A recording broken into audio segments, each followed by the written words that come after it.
Item hash, SCP-072. Object class, safe. Special containment procedures. All known instances of SCP-072 are to be contained in a 3.5 by 4 meter holding cell. Access is allowed only during authorized testing procedures. Without prior approval from Senior Researcher Grant, no materials created for the purpose of being slept on are to be introduced into a 15-meter vicinity of the holding cell.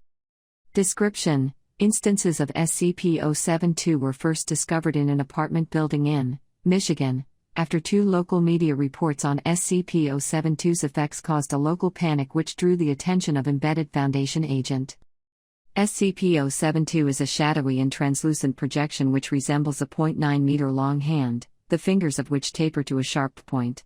Detailed recording of SCP-072 is difficult, as it does not manifest at light levels above 5 lux. Instances of SCP-072 have only been observed to manifest when a human, hereafter referred to as the subject, enters REM sleep while located in a bed infected by SCP-072 and leaves a foot or feet exposed to open air. If these conditions are satisfied, SCP-072 will emerge from the foot of the bed and appear to use its pointer finger to tap on the subject's foot until they awaken. Subjects have reported that, at this point, they were unable to move, showing symptoms similar to sleep paralysis. This continues as long as SCP-072 is visible. SCP-072 will then use its pointed fingers to cut portions of flesh from the exposed parts of the subject's foot or feet. It will return to within the bed in between each removal, emerging without the collected material. This will continue until SCP-072 has taken all of the exposed foot or feet, stopping at the ankle. Though subjects exposed to SCP-072 report this process to be immensely painful, its paralytic effects render them unable to scream or call for help. It is unknown if manifestations of SCP-072 feed on the collected material or use them for some other purpose. As long as the wounds are properly treated, SCP-072's effects are not fatal, but have been observed to cause psychological damage relating to sleep in the future. There is also a secondary effect. Any bed within an approximately 10-meter vicinity of a bed which manifests the effects of SCP-072 will also host an instance of SCP-072.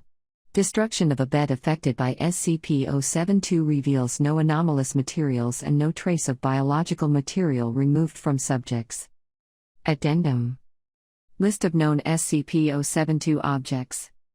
SCP-072-1, -2, and -3, recovered from original apartment complex, 3 twin-sized beds which were located within 10 meters of one another.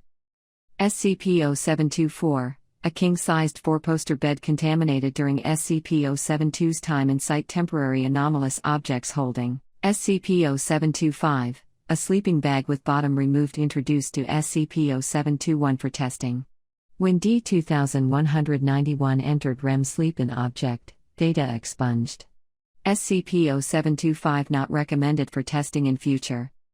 SCP-072-6 and -7, beds introduced to SCP-072-2 and later destroyed for examination. Remains of SCP-072-6 and -7 appear unaffected, but are to be contained until further studies may be completed.